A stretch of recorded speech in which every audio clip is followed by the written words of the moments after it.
em 2 Timóteo, capítulo 3, verso 14, os versos 14 a 17.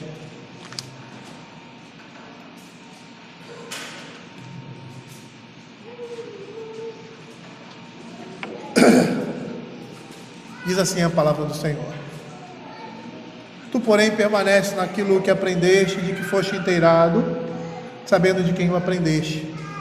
Desde a infância, sabe as sagradas letras que podem tornar-te sábio para a salvação pela fé em Cristo Jesus.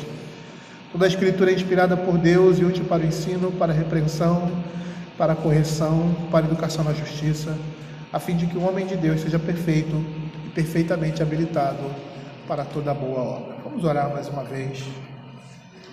Senhor, queremos pedir a Tua graça e a Tua misericórdia na exposição da Tua palavra. Hoje de manhã tivemos, ó Senhor Deus, a exposição ali no Velho Testamento, onde o Senhor falou profundamente ao nosso coração através da Tua palavra. E agora também esperamos, ó Pai, que o Senhor esteja nos ensinando, nos edificando, Senhor Deus, e que por meio da palavra o Senhor esteja nos dando uma cosmovisão bíblica da nossa realidade nesse mundo, Pai. Que os nossos olhos possam ver, por meio da ótica da Escritura, Senhor Deus, as nossas vidas, o que acontece nesse mundo, a Sua igreja e tudo aquilo, Senhor Deus, que foi criado para honrar e glorificar o nome do Senhor. Fica conosco, Senhor Deus, fala ao nosso coração, ao coração da igreja, e que possamos, ó Pai, ser ensinados pelo Senhor, pelo Seu Espírito, através da Sua palavra, em nome de Jesus. Amém. Queridos, hoje nós vamos tentar desenvolver os versos 14 e 15, e que por mais que o texto da Escritura esteja se referindo ao ministro, e aí seria exortações de como o ministro deveria proceder em determinadas situações, em determinados casos, nós vamos tirar lições preciosas, não somente para a vida do ministro, mas nós vamos nos ver aqui. Porque muitas vezes, da Escritura, o que serve para o ministro vai servir para nós também. Os princípios estão sendo aplicados aqui. E, em especial, isso vai ser de grande valia para nós, não só na perspectiva de olharmos e vermos o ministro como a igreja de Cristo deve andar, mas também a nossa vida como membros desse corpo, como ovelhas do pastoreio do Senhor. E a palavra do Senhor diz assim: Tu, porém, permanece naquilo que aprendeste e de que foste inteirado, sabendo de quem o aprendeste, e que desde a infância sabe as sagradas letras que podem tornar-te sábio para a salvação pela fé em Cristo Jesus. Então nós estamos vendo aqui que Paulo, e essas epístolas são pastorais, então continuando as suas admoestações a Timóteo, ele agora, depois das orientações anteriores, lá no verso 10, tu, porém, tens seguido de perto o meu ensino, como no verso 1 do capítulo 3, sabe, porém, isso, nos últimos dias sobrevirão tempos difíceis, e Paulo está ali instruindo Timóteo em determinadas circunstâncias e como ele deve agir. E ele agora está orientando Timóteo a permanecer firme a um bom ensino, especialmente em relação àquilo que tinha aprendido das Sagradas Escrituras. Ele deveria seguir o oposto exato daquilo que foi feito pelos falsos mestres e seus adeptos. Por isso que ele diz: tu, porém, permanece naquilo que aprendeste. Porque aqueles homens não permaneceram naquilo que foram instruídos pela palavra de Deus. E ele começa dessa forma: tu, porém, permanece, admoestando Timóteo a continuar e permanecer em coisas que foram estruturadas, que foram ensinadas, que estão sendo baseadas na Sagrada Escritura. Calvino, comentando esse texto, ele diz que ainda que a impiedade esteja crescente ou prevalecendo, Timóteo, e não só ele, mas todo crente, mas Timóteo como ministro, deveria se manter firme às Sagradas Escrituras, como nós também. E isso seria um teste real para a nossa fé. E aí englobando todos nós. Por quê? Porque nessas circunstâncias de dificuldade, de oposição, e aí num contexto onde a palavra está sendo deturpada, né? Quando nessas circunstâncias nós resistimos aos intentos do diabo com zelo incansável e nos recusamos a alterar a nossa posição diante de todos os eventos opostos, permanecendo firmes na fé, de forma que a verdade de Deus é uma âncora para nós nos fortalecemos. Essa é a maneira de também um fortalecimento na vida do crente diante dessas coisas. Quando nós resistimos a esses intentos, a essas novas doutrinas, a essas novidades, nós nos tornamos mais fortes. Por quê? Porque estamos sendo ancorados pela palavra de Deus. E essa expressão âncora é uma expressão que Hebreus capítulo 6, verso 19 vai usar. Abra aí. Ele diz assim: a qual temos por âncora da alma, segura e firme, que penetra além do véu. Apesar do livro de Hebreus estar falando da imutabilidade da promessa de Deus, essas promessas representam a sua palavra que está firmada em Cristo, a nossa rocha. E a palavra de Deus é algo que certamente podemos nos assegurar e nos deixar firmes diante de toda e qualquer tempestade. No contexto aqui de Timóteo, no nosso contexto de igreja, nós não podemos seguir modinhas ou comportamentos que podem expressar o espírito da época, mas devemos o quê? Nos firmar na palavra de Deus. E o ministro, ele é responsável diante de Deus em conduzir a igreja de Cristo nesse caminho, ou seja, permanecer na Sagrada Escritura e somente nela.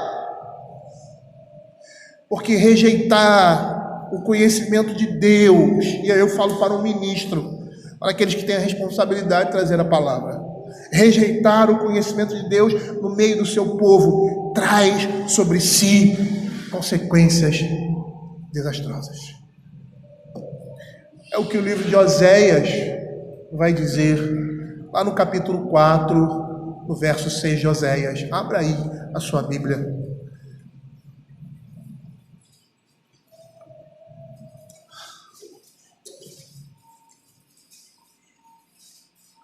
O meu povo está sendo destruído, porque lhe falta o conhecimento.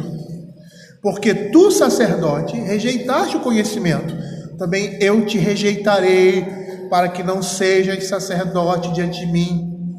Visto que te esquecestes da lei do teu Deus, também eu me esquecerei dos teus filhos.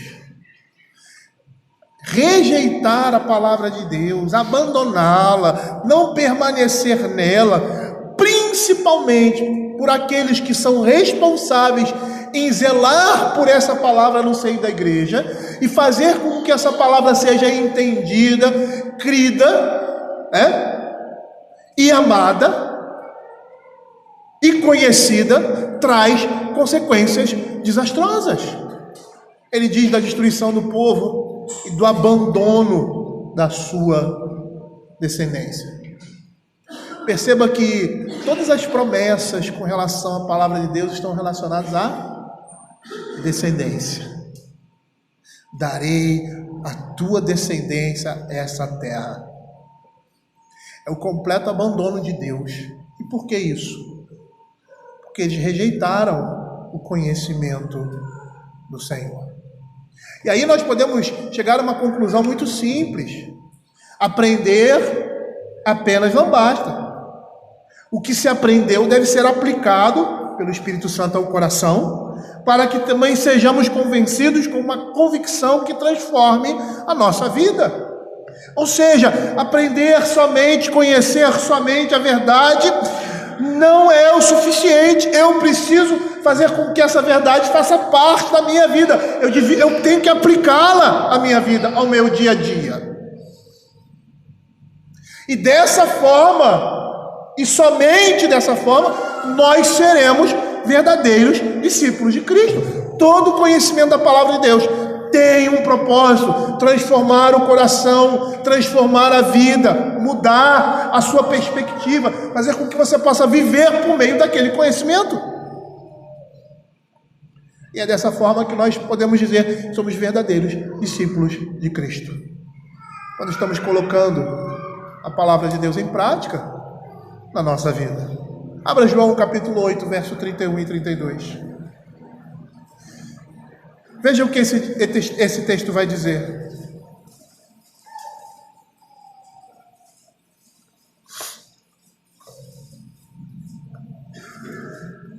Disse, pois, Jesus aos judeus que haviam crido nele: se vós permanecerdes na minha palavra, sois verdadeiramente meus discípulos, e conhecereis a verdade, e a verdade vos libertará. E por que isso? Por que Cristo diz isso? Porque a marca da verdadeira fé e dos verdadeiros discípulos é a perseverança na palavra de Deus. Um crente genuíno, um crente fiel, permanece na palavra de Deus, no seu ensino. Isso significa que a pessoa obedece essa palavra, procura atender melhor essa palavra e a acha mais preciosa, mais controladora, porque vai moldar a sua vida. É o seu modo de vida que está sendo mudado ali, e ele deve entender isso. E vai gerar outras forças que vão se opor a essa palavra. E é nesse sentido que essa palavra se torna mais forte em nossas vidas, quando somos atacados com relação a ela, com relação às verdades do Evangelho. Já diz lá Paulo, contra os dardos inflamados do maligno, o escudo da fé. E o que é escudo da fé? É quando aquelas vozes, a gente pode dizer assim, né? Ninguém aqui é esquizofrênico, a gente entende o que eu estou querendo dizer, aquelas vozes que vêm do mundo, do diabo, da nossa própria carne, que vão de encontro ao que a palavra de Deus diz em nossas vidas. Nós levantamos o nosso escudo da fé, e nos protegemos desses dardos inflamados do maligno. Nós nos voltamos para a palavra de Deus. A palavra de Deus diz que, se nós confessarmos os nossos pecados, Ele é fiel e justo para nos perdoar os pecados e nos purificar de toda injustiça. Então eu não vou ouvir aquela voz que diz assim: você cometeu esse pecado, você não tem salvação, você está perdido, você não é amado de Deus por isso. Você confia no Senhor, mas olha a sua situação, olha como é que você está passando, olha o que você está vivendo. E aí nós nos recolhemos à palavra de Deus e nos protegemos por meio da palavra contra essas mentiras do diabo, que a Escritura vai dizer são dardos inflamados do maligno. E aí, dentro desse contexto, até de João capítulo 8, nós vamos perceber que esses que são verdadeiros discípulos são aqueles que continuam no ensino que tanto tem o pai quanto o filho. Percebam que os fariseus, eles gostavam, eles separavam isso. Não, Deus é o nosso pai, mas não conhecemos você, não sabemos quem você é. Aqueles que permanecem, ou seja, que permanecem em Cristo, que são verdadeiramente discípulos, eles estão tanto no Pai quanto no Filho. E a fé genuína é aquela que persevera na Sagrada Escritura e liga-se firmemente ao ensino de Jesus Cristo em sua palavra. A liberdade que ela gera pressupõe que a vida anterior a tal fé era uma miserável escravidão. Por isso ele diz: a verdade vos libertará. No contexto do apóstolo Paulo, esses falsos mestres mostravam nada mais além que a escravidão e cegueira em que viviam. Por quê? Porque não permaneciam nas Sagradas Escrituras, eles estavam indo após elas. E todos aqueles que vão após a Escritura, por mais inteligentes e sábios que eles sejam, aos olhos dos homens. Eles estão mostrando a escravidão e a cegueira em que vivem por causa do pecado. Por isso o apóstolo Paulo, lá em Efésios capítulo 4, ele diz para que nós não devemos ser meninos inconstantes, sendo levados por todo tipo de doutrina, cada coisa nova que aparece, pelo engano dos homens, que com astúcia enganam fraudulosamente. Mas devemos estar firmes na palavra de Deus. E dentro desse mesmo contexto, o Senhor deu homens, vocacionou homens. Ele diz que Deus deu dons aos homens para que essa palavra seja transmitida. Veja o que Paulo fala em Efésios capítulo 4, verso 14. Ele diz assim: para que não mais sejamos como meninos, agitados de um lado para outro e levados ao redor por todo vento de doutrina, pela artimanha dos homens, pela astúcia com que induzem ao erro. A Escritura está dizendo que nós devemos permanecer naquilo que temos, nas verdades do Evangelho. E essas verdades do Evangelho vão permitir a nós, por mais básicas que sejam, a não sermos como meninos agitados de um lado para outro, sendo levados por qualquer coisa, por qualquer ensinamento que representa a astúcia e a artimanha dos homens. Veja o que Hebreus capítulo 13, verso 9 vai dizer. Ele diz assim: não vos deixeis envolver por doutrinas várias e estranhas, porque porquanto que vale estar o coração confirmado com graça e não com alimentos, pois nunca tiveram proveito os que com isto se preocupam. A preocupação aqui de Paulo com relação a Timóteo é que ele permanecesse firme e que ele não se deixasse levar por novidades, por coisas que vão além da palavra de Deus, astúcias e artimanhas de homens. Mas ele, como ministro, ele deveria ser firme, constante e permanecer naquilo que ele aprendeu nas Sagradas Letras. Veja o que Matthew Henry diz. Diz assim: por essa razão, deveríamos permanecer nas coisas que aprendemos nas Sagradas Escrituras. Isso não quer dizer que devamos permanecer nos erros e enganos para os quais talvez fomos levados no tempo da nossa infância e mocidade.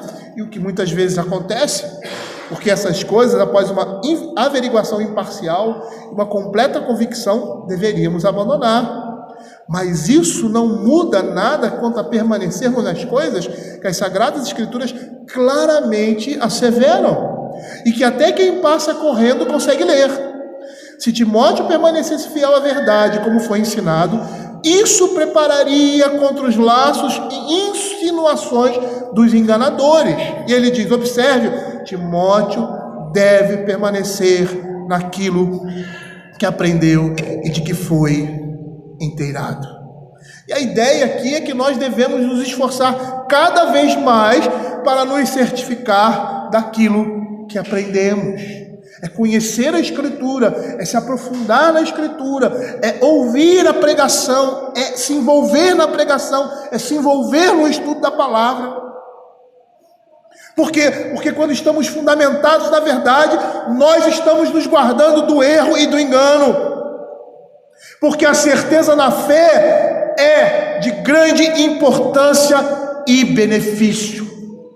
E você pode não ser um teólogo ou conhecer tudo da Escritura, mas quando nós conhecemos a palavra de Deus de forma simples, de forma básica, quando ela é exposta claramente para nós, as coisas novas que surgem, por mais que você não conheça ou não entenda alguns termos, facilmente são detectadas. Você pode não saber o que é, mas você vai dizer assim, como muitas vezes eu disse: tem alguma coisa errada com isso. Isso aí não está batendo. Isso acontece porque nós temos o Espírito Santo de Deus em nós. E é interessante ele falar isso, por quê? Porque ele vai ligar o ensino da palavra de Deus, que para nós está estabelecida, e já temos aí um bom ponto de partida, com aqueles que trouxeram esse ensino ao nosso conhecimento, no caso, ao conhecimento de Timóteo. Ou seja, aqueles que foram instrumentos de Deus nesse ensino. Lá em Efésios capítulo 2, verso 20 a 21, a palavra de Deus diz assim: edificados sobre o fundamento dos apóstolos e profetas, sendo ele mesmo, Cristo Jesus, a pedra angular, no qual todo edifício bem ajustado cresce para santuário dedicado ao Senhor, no qual também vós juntamente estáis sendo edificados para a habitação de Deus no Espírito. Percebam aqui, Paulo está dizendo assim: olha, vocês devem permanecer na palavra de Deus, naquilo que lhe foi ensinado. E no contexto de Timóteo, o que ele tinha era o Velho Testamento. O Novo Testamento estava sendo escrito ainda. Paulo estava escrevendo e os outros estavam escrevendo o Novo Testamento. Essas cartas, vamos dizer assim, passavam de igreja para igreja, não tinham essa facilidade que nós temos hoje de ter a escritura no Novo Testamento compilada, mesmo porque ela estava sendo formada. Mas esses homens e as igrejas sabiam que esses apóstolos estavam trazendo a palavra de Deus, e o fundamento deles era o Velho Testamento, em particular a tradução da Septuaginta. Era isso que eles tinham na mão. E Paulo, quando fala, permanece naquilo que aprendeste, naquilo que lhe tinha sido trazido por ele, e não somente por ele, mas pela sua mãe e pela sua avó, porque ensinaram Timóteo nas sagradas letras. E aí ele vai ligar essa palavra que está sendo pregada ali, que estava sendo trazida por ele, pelos apóstolos, a quem estava trazendo essas palavras, ou seja, a quem era instrumento de Deus para trazer a palavra do Senhor. No Velho Testamento, os profetas do Antigo Testamento eram a voz de Deus. Agora no Novo Testamento nós temos os profetas do Novo Testamento e nós temos os apóstolos. Olha o que ele diz aqui: tu permaneces naquilo que aprendeste e de que foste inteirado, sabendo de quem o aprendeste. Timóteo jamais deveria esquecer que ele aprendera essas coisas de ninguém menos que o próprio apóstolo Paulo. Lá no verso 10 do mesmo capítulo ele diz assim: tu porém tens seguido de perto o meu ensino. Paulo era apóstolo. Os apóstolos foram instrumentos da revelação divina. Foram dotados pelo Espírito Santo de Deus para trazerem a sua palavra infalível ao seu povo, como os profetas do Velho Testamento no passado. Quando Paulo e outros apóstolos e discípulos do Senhor Jesus falavam, era Cristo que estava falando no meio deles. E percebam que a revelação ali, naquele momento, ela se circunscreve em torno de quem? Dos discípulos do Senhor Jesus, ou seja, dos 12 apóstolos. Abre Hebreus capítulo 1, verso 1 e 2. E depois o capítulo 2, verso 1 e 4. Veja aí o que a Escritura vai dizer. Havendo Deus outrora falado, muitas vezes e de muitas maneiras aos pais pelos profetas, nesses últimos dias nos falou pelo Filho, a quem constituiu o herdeiro de todas as coisas, pelo qual fez também o universo. Veja agora o capítulo 2 de Hebreus, versos de 1 a 4. Perceba a ligação que se faz entre elas.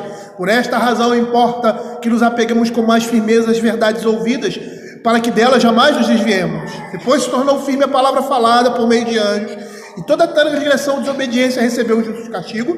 Como escaparemos nós, se negligenciarmos tão grande salvação, a qual tendo sido anunciada inicialmente pelo Senhor, nesses últimos dias nos falou pelo Filho, foi-nos depois confirmada pelos que a ouviram, ou seja, os apóstolos, dando Deus testemunho juntamente com eles, por sinais, prodígios e vários milagres, e por distribuições do Espírito Santo, segundo a sua vontade. Perceba aí que no capítulo 2, ele fala em anjos, remetendo a fatos e acontecimentos que a Escritura nos mostra, na instrumentalidade dos anjos, trazendo inicialmente a mensagem de Deus ao seu povo.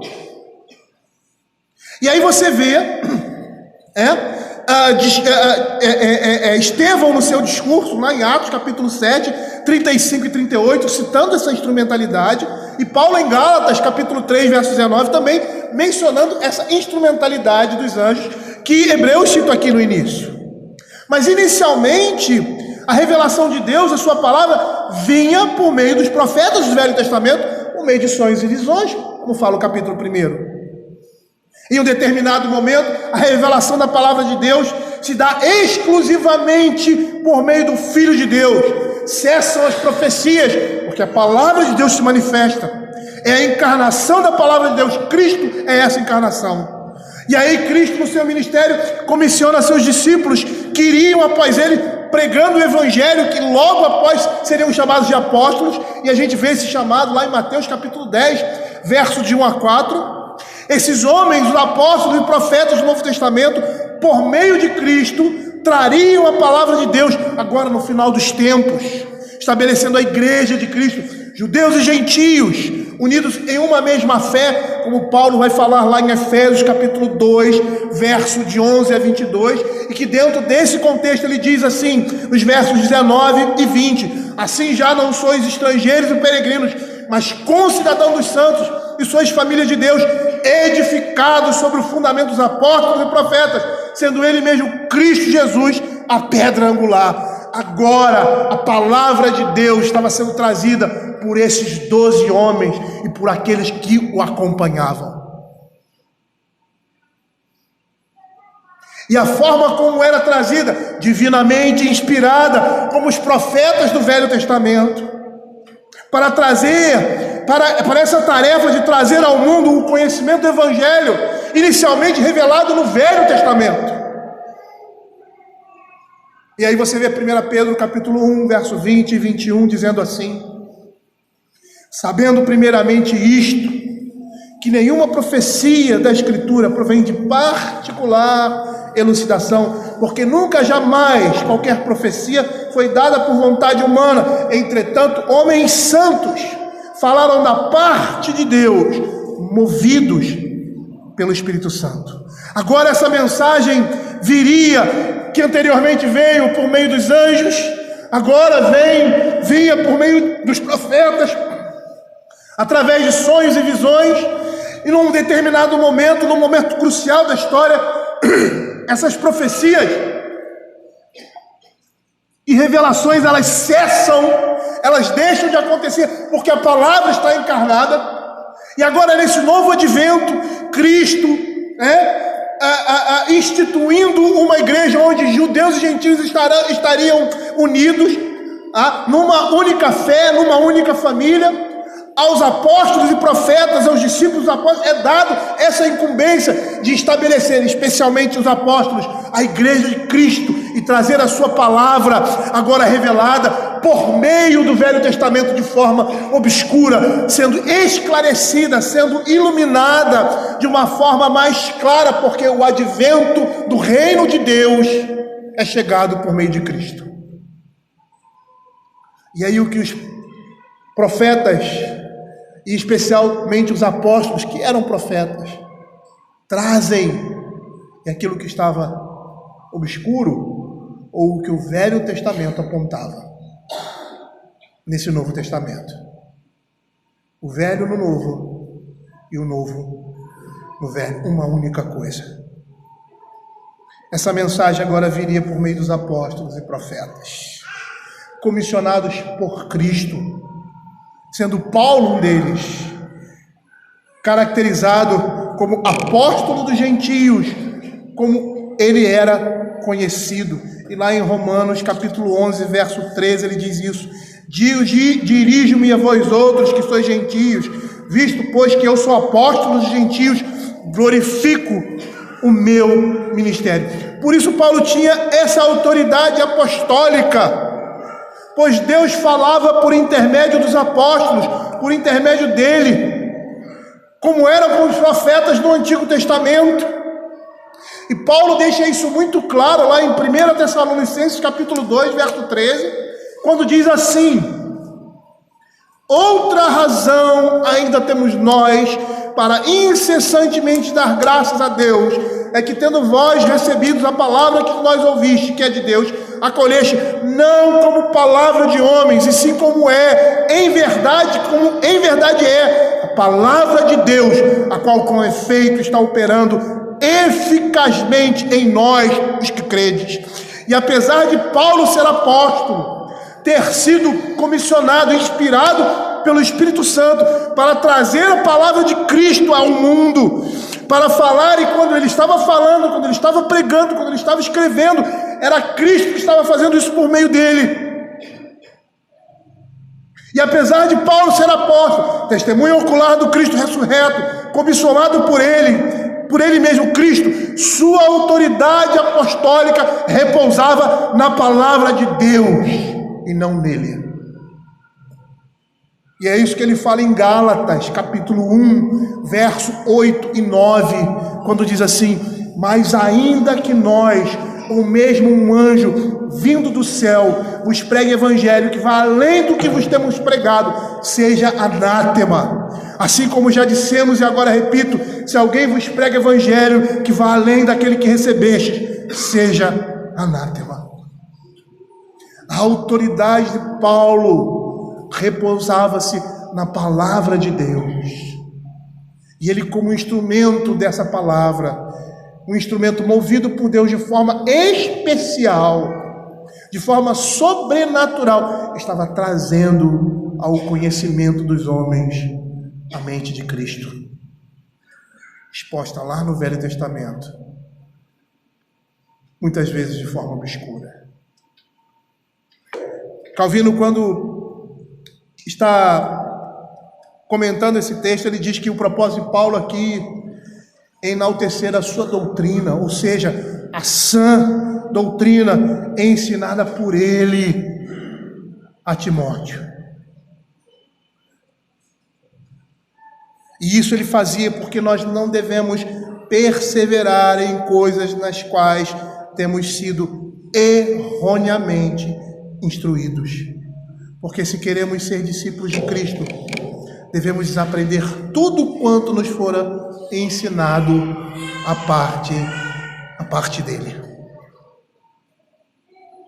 É interessante que Calvino, quando comenta esse texto, ele fala de uma experiência pessoal. Ele diz que a sua instrução pessoal na fé pura começou quando rejeitou e esqueceu tudo que aprendera sob o jugo do papado.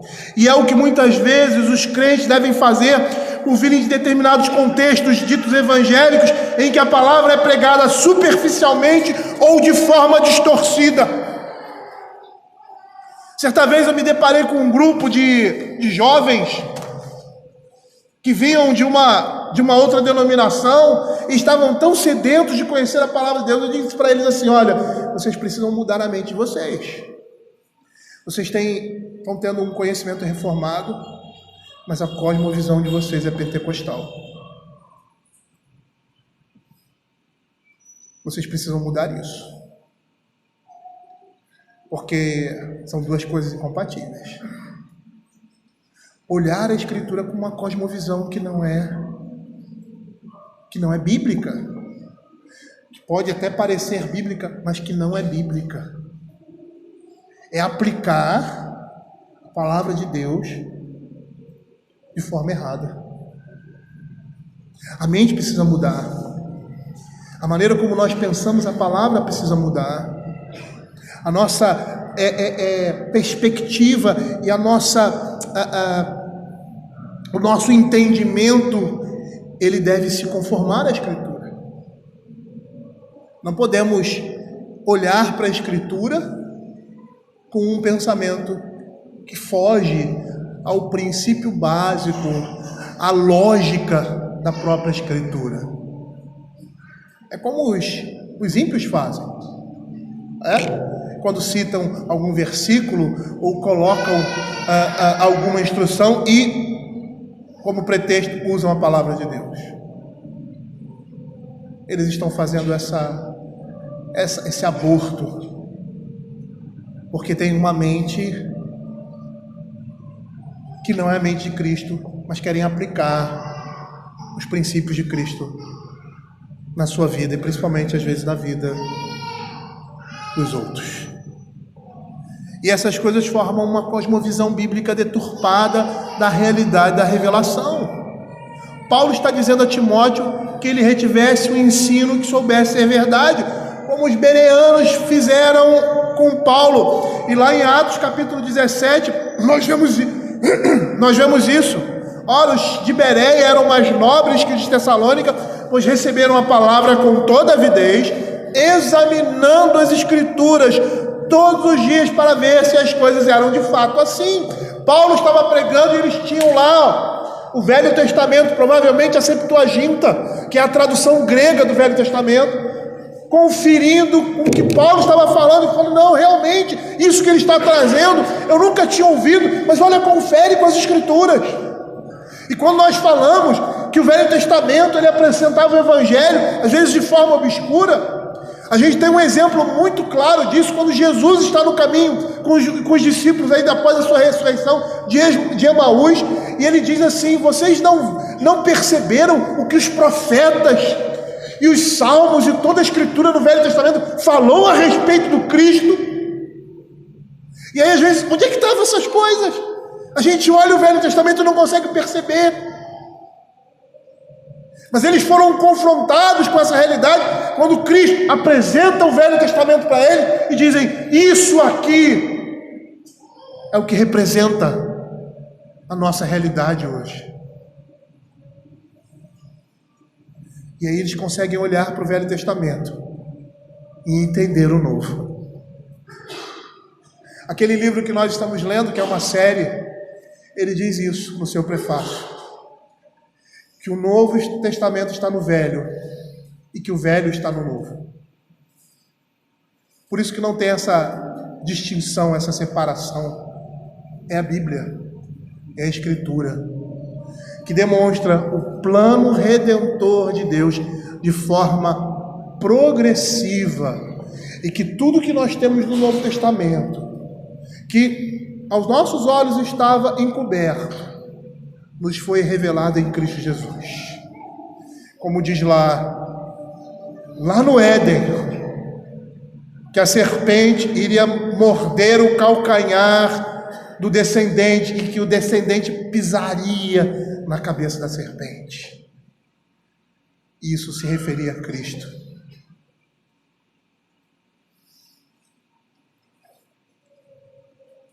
O que Paulo quer mostrar aqui para Timóteo e para nós também é que nós devemos fazer seleção. Paulo aqui ele está asseverando a sua autoridade apostólica, sabendo que a sua fidelidade era notória e a sua vocação era aprovada. Para nós hoje, nós temos a palavra de Deus toda à nossa disposição. Ela nos foi toda escrita e trazida a nós hoje. Isso torna mais fácil a nossa situação, mas mesmo hoje temos aqueles que deturpam a palavra de Deus. Por isso não devemos acreditar em tudo que nos é trazido, mas fazermos seleção e buscar na Escritura e em pessoas confiáveis aquilo que nós precisamos entender.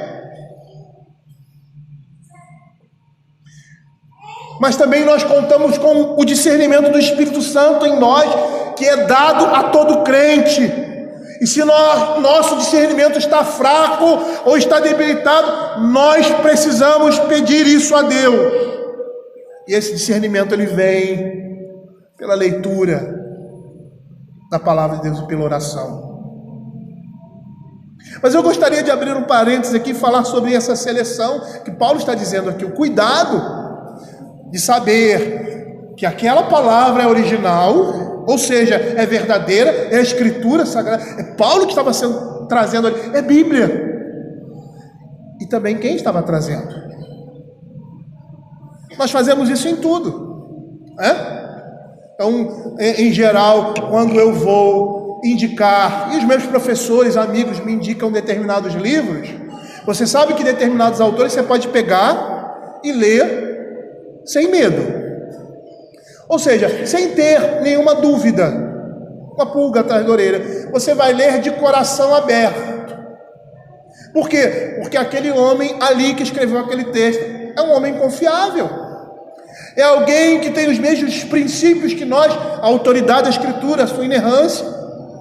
E por mais que possa trazer uma coisa ou outra que você não concorde, você pode ouvi-lo, ou lê-lo, melhor dizendo, com toda tranquilidade. Diferente de outros autores. Eu tinha um professor que dizia, que, de uma maneira geral, nós precisamos ler, principalmente nós ministros, todo tipo de literatura que está relacionada à teologia. Mas existem umas que é como peixe, Tem, eu não sei se vocês conhecem, um peixe lá da Amazônia, que eu acabei esquecendo o nome dele, pirarucu. Ele tem uma espinha dorsal só, é carne pura, Então, para você comer um peixe desse é moleza. Mas existem peixes que são muito gostosos, mas que tem muita espinha. E aí o que você tem que fazer? Você não vai deixar de comer o peixe, você vai cuidadosamente tirar as espinhas. E na leitura de livros é assim também. Existem determinados livros que você não pode ir com o coração aberto para eles, porque assim você acaba se enredando. De vez em quando eu cito um ou outro autor aqui, e digo, esse autor não é um autor tão ortodoxo, mas é muito bom na questão devocional. Eu estava conversando essa semana, não sei com quem, eu falei, olha, esse cara aqui, eu acho que era com o Felipe, não sei, olha, esse cara aqui eu gosto muito dele, eu tenho aqui o comentário dele, mas ele não é um cara ortodoxo, mas os comentários devocionais dele são muito bons. E às vezes uma pessoa despreparada, ela pega um comentário desse, um autor desse, e começa a beber, como a gente fala, e começa a se alimentar daquilo e tal, e aí determinadas coisas começam a entrar sem ela perceber, porque não tem aquela maldade, ou aquela perspicácia que é comum a um leitor ou alguém que está envolvido com o ensino teológico. E aí tem a facilidade de separar aquilo que é bom daquilo que não é. Mas mesmo assim, esses precisam ser preparados, precisam ser notificados. No seminário eu tive um professor de hebraico, e ele apresentou um livro para nós, e ele disse assim, esse livro aqui é um dos melhores em introdução ao Velho Testamento. Ele só tem um problema, ele não é ortodoxo. Você vai ver algumas coisas aqui que não batem. Mas no que concerne a teologia de maneira geral, ele é muito bom.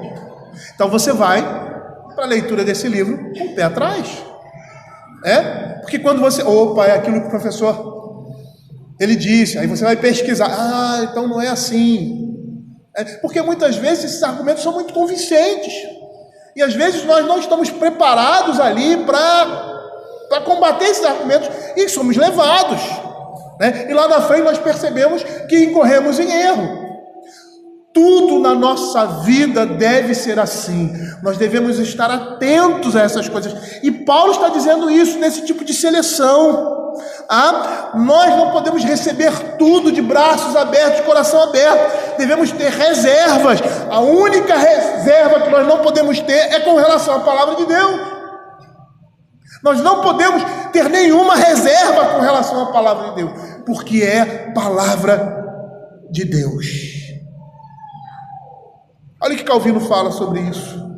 Ele diz assim: essa passagem nos ensina que devemos exercer a mesma preocupação, tanto para evitar-se a falsa segurança em questões indefinidas, ou seja, em questões que não são muito firmes, e aí você bater o pé, e se segurar naquilo ali.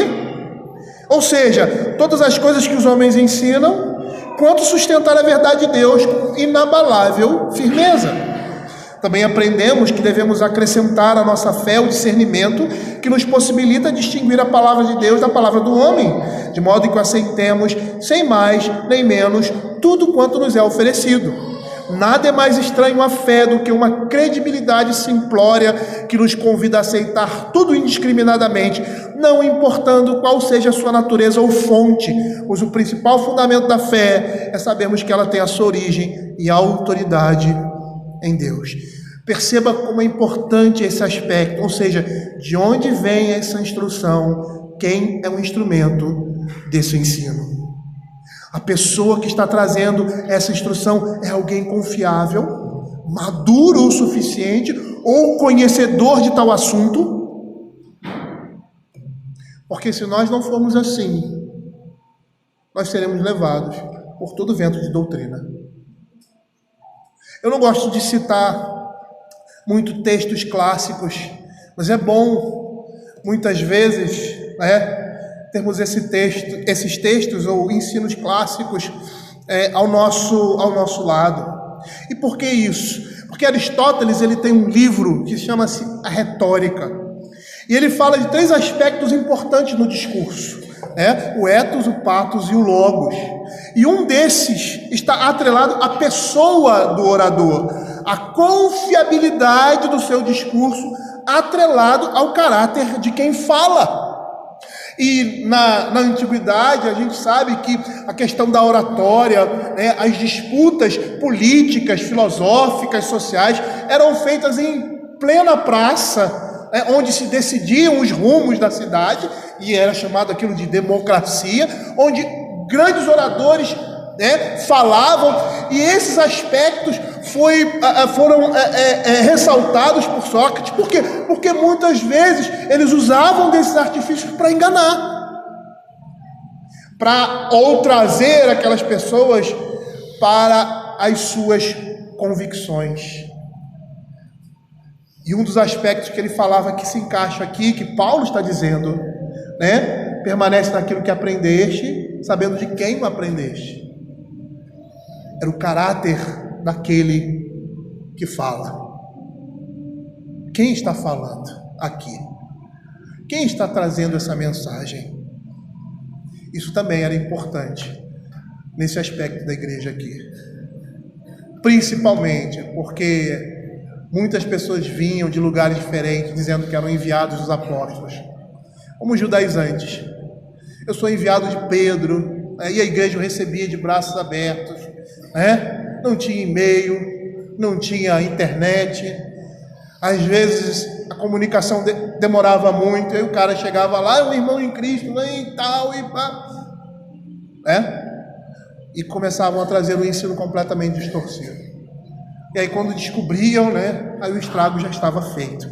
Veja que William Hendricks comenta sobre isso. Ele diz assim: é evidente que Paulo, Lloyd, Eunice e outros que pudessem ter nutrido Timóteo não são considerados autoridades independentes, separadas da palavra, mas como fontes secundárias ou intermediárias de conhecimentos, avenidas de instrução, e mesmo assim só porque aceitam as Escrituras.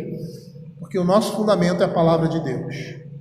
E nós, de certa forma, estamos na frente dos nossos irmãos, que não tinham que receber papiros e documentos do apóstolo Paulo que circulava pela igreja.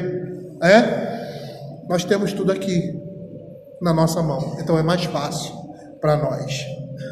A Escritura sozinha é a fonte original, e a tradição só é importante na medida em que adere às Sagradas Escrituras e as comunica. Então percebam, queridos, que Paulo está dizendo assim: vocês devem permanecer na palavra de Deus e devem atentar para aqueles que estão trazendo essa palavra, porque são coisas extremamente importantes, principalmente para a vida da igreja. Principalmente para a vida da igreja.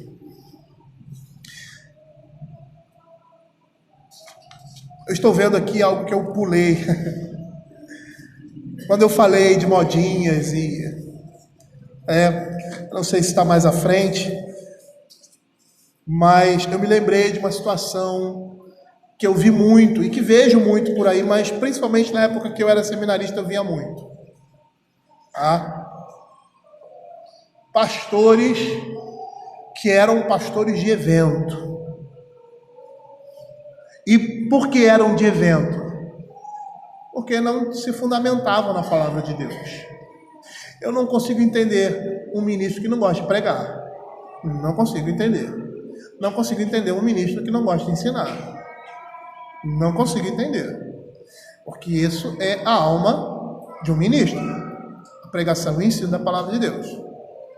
Mas eu via, muitas vezes, alguns ministros pintavam como é que chama? Casados para sempre. Pronto. Aí pegava aquilo, colocava na igreja, e aquela coisa toda, e a igreja voltava em cima daquele tema, e tal, encontro de casais, encontro disso, encontro daquilo, blá. Aí aquela onda passava. Aí vinha uma outra. E aí, sei lá, né? Aí ele, a igreja, vamos fazer isso agora, que não sei quem, papapá e tal. E a igreja ia, aquela festa, seminário disso, congresso daquilo. Não estou dizendo que seminário e congresso seja ruim, estou dizendo isso. Aí acabava aquilo, vinha outra coisa. E assim a igreja andava. E você via que o ministro que estava à frente daquela congregação não tinha fundamento bíblico, teológico, nenhum. Ia de modinha em modinha, ia de tema em tema, de festa em festa, e a palavra não era pregada, não era trazida, não era ensinada. A igreja era uma igreja de eventos. E nós temos que ter cuidado com isso, porque não é para ser assim. Hoje estamos pregando uma coisa, amanhã estaremos pregando outra. E não há constância, não há perseverança, não há credibilidade, não há continuidade. E você via claramente que essa pessoa se aproveitava desses momentos para dar um boom na igreja, ao ponto de, às vezes, os presbíteros da igreja disserem: fulano de tal, que era o pastor da igreja, é um menino, vamos considerar, vamos dar um crédito, é um menino. O homem que deveria ser o pai da igreja é considerado um menino. E por quê? Por causa da sua falta de firmeza, de constância e de compromisso com a palavra de Deus. E muitos ministros são assim. E se você for perceber igrejas que são assim, você vai ver que o púlpito é fraco. Não existe uma pregação firme, consistente da palavra de Deus. Mas vejam o que Paulo diz. Ele diz assim: tu, porém, permanece naquilo que aprendeste, de que foste inteirado, sabendo de que quem aprendeste. E eu gostaria de voltar aqui no verso, quando ele diz assim: e de que foste inteirado. Nós mudamos a ordem aí. Falamos primeiro de permanecer na palavra de Deus e aquele que está trazendo a palavra. A confiabilidade de ser a Escritura Sagrada, a revelação de Deus, e a confiabilidade da pessoa que está trazendo essa palavra. Mas veja o que Paulo diz assim: permanece naquilo que aprendeste e de que foste inteirado. E é interessante nós pararmos aqui. Por quê? Porque a ideia aqui é de que a Timóteo foi confiado alguma coisa. Ou seja, a Timóteo foi confiado o ensino que Paulo lhe havia transmitido. E essa é a ideia aqui. E isso está adicionando força à exortação de Paulo na permanência da palavra de Deus. Pois quando algo nos é confiado, e isso é simplesmente dizer que foi entregue para alguém. A ideia é de entregar para alguém com o objetivo dessa pessoa passar para uma outra pessoa. Ou seja, Timóteo, aqui o texto está dizendo que Timóteo é aquele homem que foi instruído como alguém que deveria passar aquela mesma instrução à mão de outros. E aí a gente percebe como um bom ministro tem essa responsabilidade de instruir o povo de Deus naquilo que é necessário ao conhecimento de alguém para a sua segurança e certeza da sua salvação. E Paulo demonstrou isso.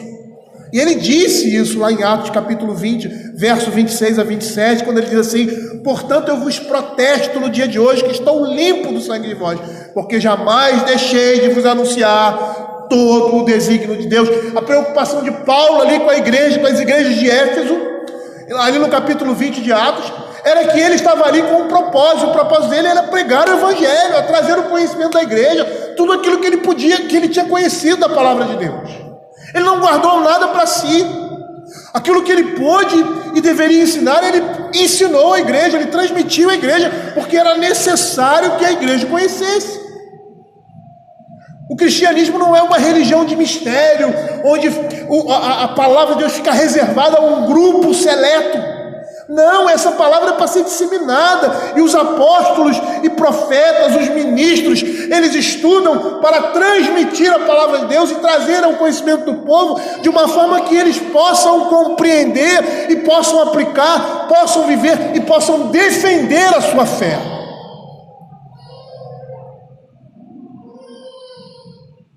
É como se você tivesse que mastigar alguma coisa para alguém que não tem como mastigar, ou como uma sopinha, né?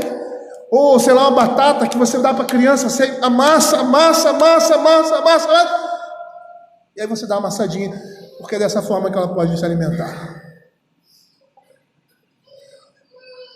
E é isso que os ministros têm que fazer. Eles têm que pegar livros difíceis, complicados, aquela teologia difícil de entender, e amassar e dar para as ovelhas de Cristo. E aí essas ovelhas terão o mesmo conhecimento que os seus ministros têm, porque são conhecimentos para a nossa salvação, necessários a nós. E é isso o propósito da Escritura: tornar claro, os ministros, melhor dizendo, esse é o trabalho dele, tornar claro aquilo que possa ser obscuro.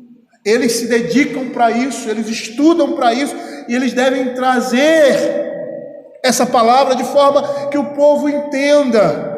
Não porque as pessoas que estão aí, como no conceito da igreja católica, a igreja, né? Igreja no sentido, porque a igreja são os eclesiásticos, né? A igreja não é o povo. O povo não entende, então a gente tem que desenhar, tem que fazer representações teatrais. Não! As pessoas entendem, porque tem o discernimento do Espírito Santo.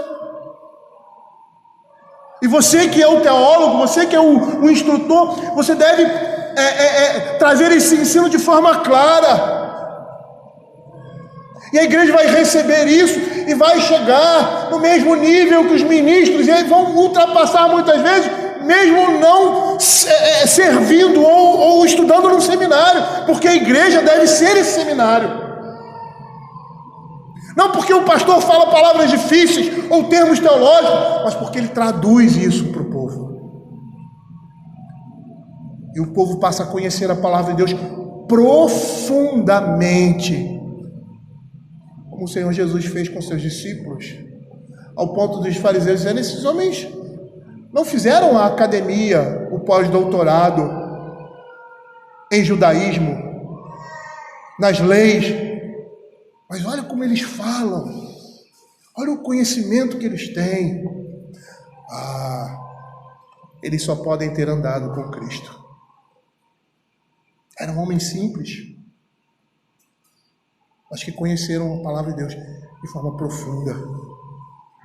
Porque o mestre dos mestres, quando falava de grandes realidades, de coisas que vão além da capacidade humana, principalmente da capacidade humana de entender, caída de entender, ele falava da forma como eles podiam entender, por meio de parábolas, por meio da realidade daquelas pessoas, ele apresentava o reino de Deus.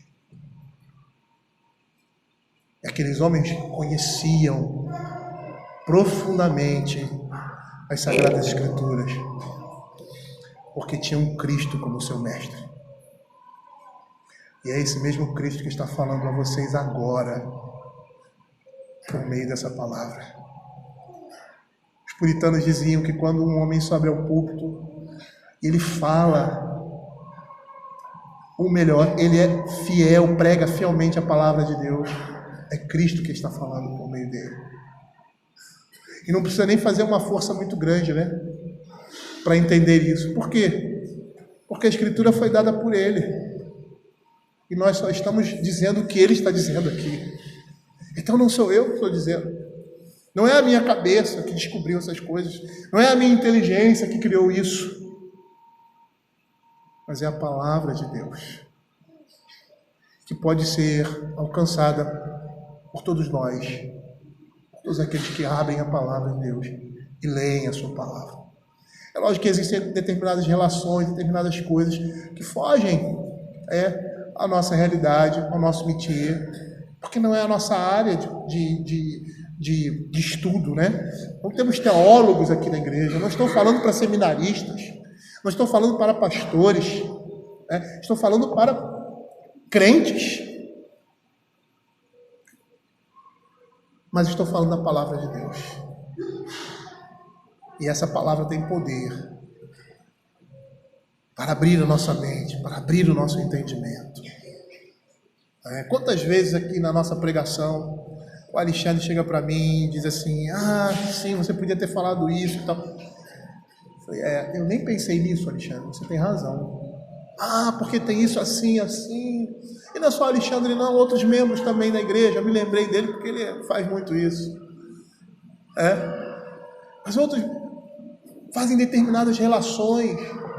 Às vezes o Vitor vem me fazer algumas perguntas aqui e ele faz, então é assim. Eu falei, mas eu nunca tinha pensado nisso. Você tem razão. E quantas vezes eu sou parado nas minhas pregações, depois que prego, pastor, é assim.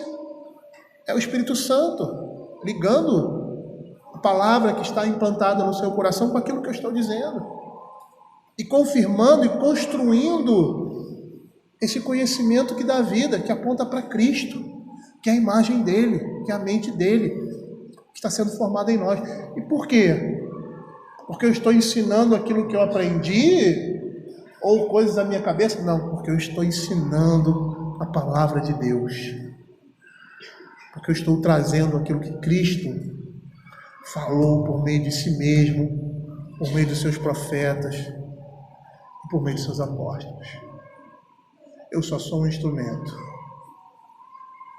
Só um instrumento em que ele pega e dedilha para que o som saia compatível com aquilo que ele determina. E aí lá em Romanos capítulo 15, verso 4, ele diz assim: pois tudo que outrora foi escrito para o nosso ensino foi escrito, a fim de que pela paciência e pela consolação das Escrituras tenhamos esperança. Um bom ministro de Cristo tem a responsabilidade de instruir o povo de Deus em tudo aquilo que é necessário ao conhecimento de alguém para a sua segurança e certeza da sua salvação, formando, ou seja, instrumento de Deus, sendo instrumento de Deus, para que Deus esteja formando a mente de Cristo neles, porque a palavra está sendo exposta, e quando ela é exposta, o Espírito Santo acompanha essa palavra, para que ela encontre morada no coração do crente, e assim esteja cumprindo os seus propósitos salvíficos na vida do seu povo.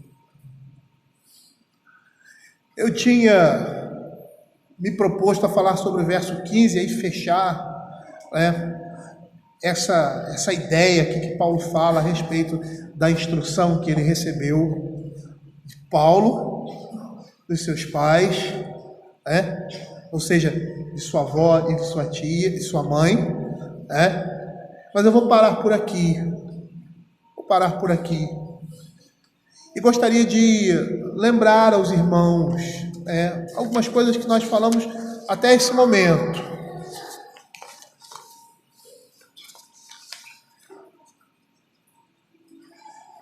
E que foram ditas aqui. A primeira, devemos ter firmeza na palavra de Deus. Devemos aprender a permanecer nos ensinos da Escritura para viver por meio deles. Se aprofundar na verdade, para que a tenhamos em nosso coração e mente, e assim viver de acordo com a vontade de nosso Pai, glorificando o seu nome.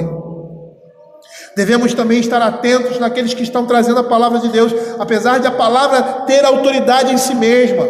Os que trazem a palavra devem também se mostrar confiáveis, ou seja, não devemos ir atrás do ensino supostamente das Escrituras de pessoas que não são confiáveis em suas interpretações e seus juízos, estão sempre mudando de opinião e não se firmam em verdade alguma, não são maduros na fé e nem apresentam experiência quanto a essa fé, não são confiáveis, são meninos do entendimento.